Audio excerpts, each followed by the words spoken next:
دي markii maanta lagu dhawaaqay natiijada kama dambeynta ee doorashooyinka madaxtooyada Jamhuuriyadda Soomaaliland in muddo ay sugayeen dhammaan shacbi weynaha kala duwan ee ku dhaqan guud ahaanba gobolada dalka Jamhuuriyadda Soomaaliland ayaa waxa xaafadaha kala duwan ee magaalada Newport maanta ka muuqday isku soo baxyo ballaaran oo lagu hambalyeeyo musharaxa shanta sano ee soo socota marwada labaad ee qaranka Jamhuuriyadda Soomaaliland Marwo Raxme Xaaji Maxamed Suldaan ayaa waxay hambalyo iyo mahad celin u dirtay dhammaan taageerayaasha kala duwan ee xisbiga kulmiye gobolada galbeedka Soomaaliland ayaa waxay sheegtay waxaan mahad u dirayaa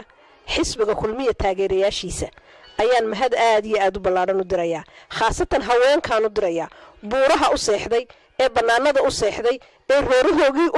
u dhigay cidlada si ay gool uga dhaliyaan xisbiga kulmiye guushiisa aad iyo aad baa Soomaaliland dhamaanteed haweenka reer Soomaaliland gool baad dhaliseen ma sha Allah aad iyo aad baan idinku mahad celinayaa xisbiga kulmiye xisbigu uu idin hayaa abaalka abaalmarintana ilaahayna waad ka heli doontaan xisbiga kulmiyana waad ka heli doontaan alxamdulillah rabbil caalamiin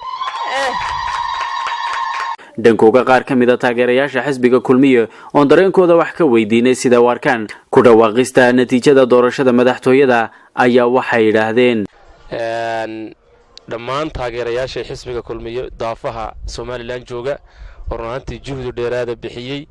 waxa kale oo hambalyo u dirayaa dhammaan ummadda reer kulmiye waxaan hambalyo u dirayaa madaxweynaha cusub mudane Muuse Biixi Cabdi madaxweyne ku-xigeenka Jamhuuriyadda Soomaaliland Cabdiraxmaan Cabdullaahi Ismaaciil Saylici iyo dhammaan reer kulmiye meel kasta joogan waxaan leeyahay guul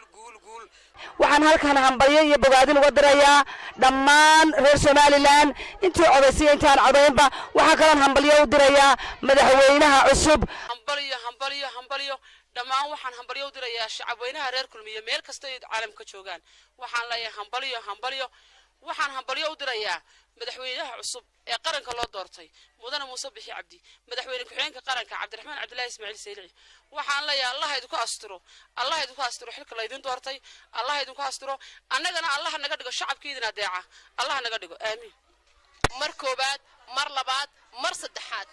waxaan hambalyo u dirayaa xisbiga kulmiye meel kasta ay joogan rag waxaan leeyahay madaxda Muuse Biixi Cabdi iyo madaxweyne ku-xigeenka Cabdiraxmaan Cabdullaahi Ismaaciil Saylici in macaarid iyo muxaafadba maanta aad u tihiin madaxweyne waxaan leeyahay kulmiye guul xisbiga kulmiye guul ilaahayna waxaan idinka rajaynayaa